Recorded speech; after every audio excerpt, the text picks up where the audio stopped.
नमस्कार, आपकी अपने यूट्यूब चैनल स्मार्ट स्टडी 2.0 में हार्दिक स्वागत है। आज की स्टोरी है the wolf and the crane.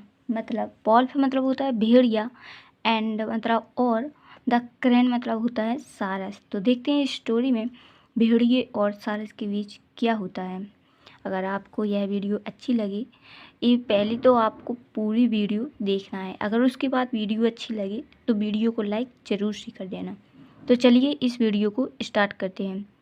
Once a wolf was eating food when a bone got stuck in his throat.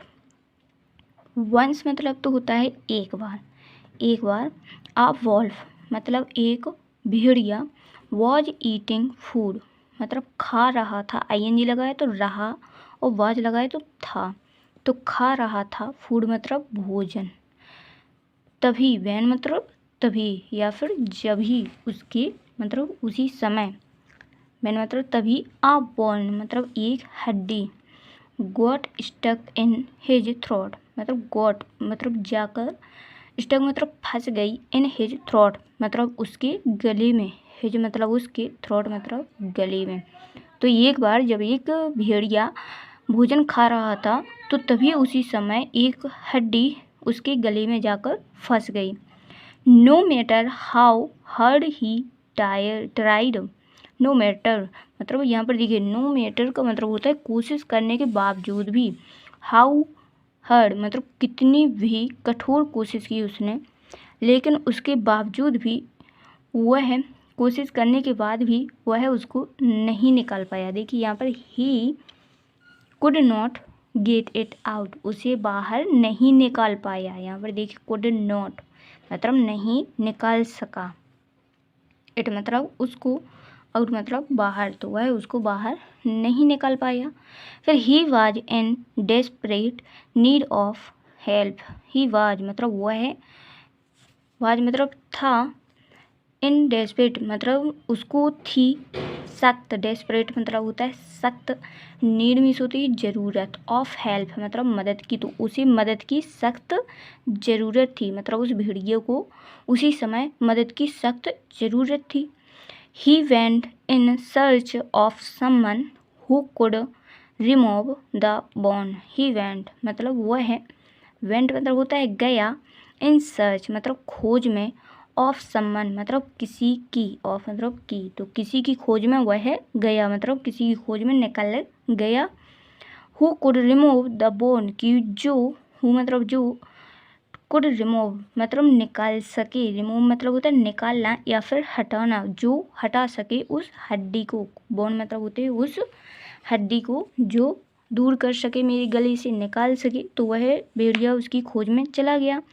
He met a fox and requested help, but the fox could not reach it.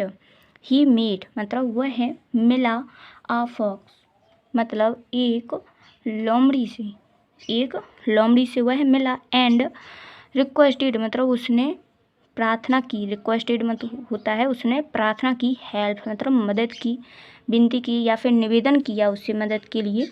लेकिन but मतलब होता है लेकिन, the fox could not reach it लेकिन वह लोमड़ी, fox मतलब लोमड़ी, कुड नॉट मतलब नहीं, रीच मतलब पहुंचना, तो वह नहीं पहुंच सकी, इट मतलब उस हड्डी तक।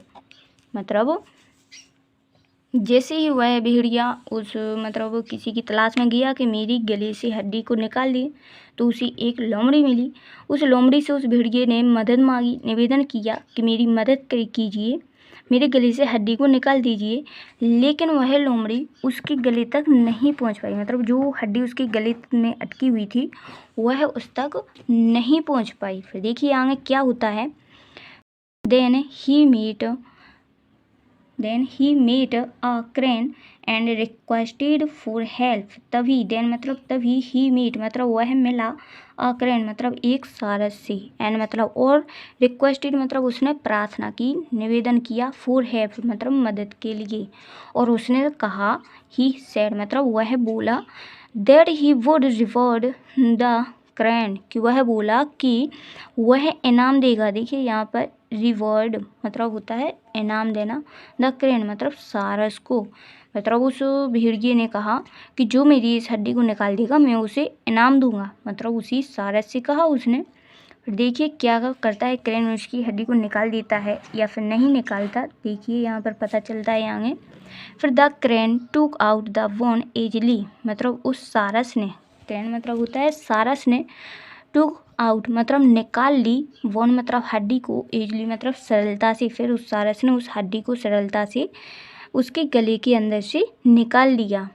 फिर देखिए नाउ मतलब होता है अब, गिव मी माई रिवॉर्ड, फिर वह सारस बोलता है कि अब गिव मी मतलब मुझे दो, माई रिवॉर्ड मतलब मेरा गिफ्ट या फिर मेरा तोहफा मुझे दो।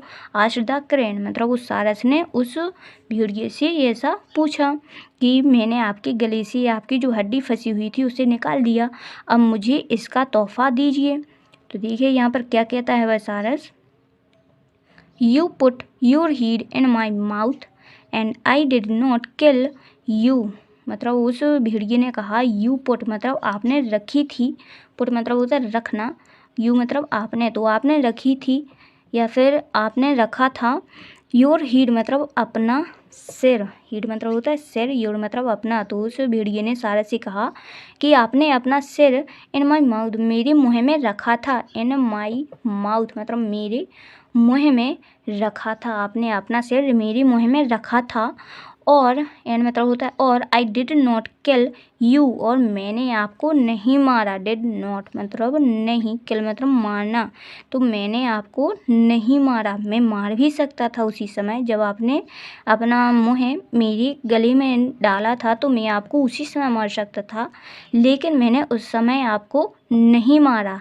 That is the biggest reward you could ever receive from me said the wolf, that मतलब जो, इज द बिगेस्ट मतलब उस भेड़िए ने कहा, दैट मतलब यही, इज मतलब है, बिगेस्ट मतलब सबसे बड़ा, रिवार्ड मतलब तोहफा, यू मतलब आपका, मतलब उस भेड़िए ने उस सारस से कहा कि यही आपका सबसे बड़ा तोहफा है। You could ईवर receive from me, you could ईवर receive from मी जो आपने मुझसे प्राप्त किया है। देखिए यहाँ पर फ्रॉम मी मतलब मेरे से, रिसीव मतलब प्राप्त किया है, तो सेड द वॉल्फ मतलब भेड़िया ने ऐसे कहा, मतलब उस भेड़िए ने सारस से कहा कि आपने मेरे मुँह में जो सिर डाला था मैंने उसी समय आपका सिर नहीं खाया, मतलब आपको नहीं खाया, तो यही सबसे बड़ा तोहफा समझ लीजिए कि मैंने आपकी जान बख्श दी, और यही अब तक का सबसे बड़ा तोहफा है जो मेरी तरफ से आपको मिला है। तो ऐसी बात उस भेड़िए ने सारस से कह दी। फिर सारस तो उसका मुँह ताकता ही रह गया क्योंकि उसको तोहफे पर कुछ नहीं मिला था, और उस भेड़िए ने भी कहा था कि आपको तोहफा मिलेगा। तो देखते हैं कहानी के सार से पता चलता है कि आगे क्या होता है, इससे हमें शिक्षा क्या मिलती है, क्या होना चाहिए आगे। तो greeted and great do not go together, gratitude मतलब आभार, यह पर होता है एहसान मंद, तो एहसान मंद, और ग्रेड मतलब होता है लालच, डू नॉट गो टुगेदर मतलब दोनों साथ में नहीं होने चाहिए।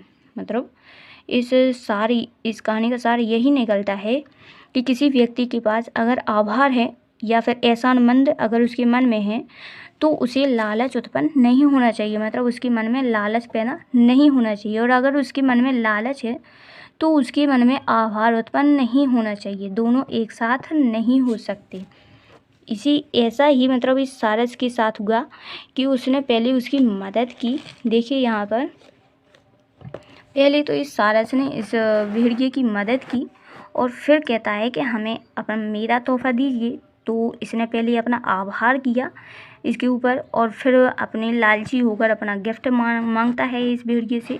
तो इस भेड़िए ने कहा कि मैंने आपकी जान को बख्शा है। देखिए यहाँ पर इस सारस ने इसके अंदर मुँह में मुँह डाला है, तो इसने कहा कि मैंने आपकी जान को बख्शा है, मैं चाहता तो उसी समय आपकी जान ले सकता था, लेकिन मैंने ऐसा नहीं किया और यही आपके लिए एक सबसे बड़ा तोहफा है।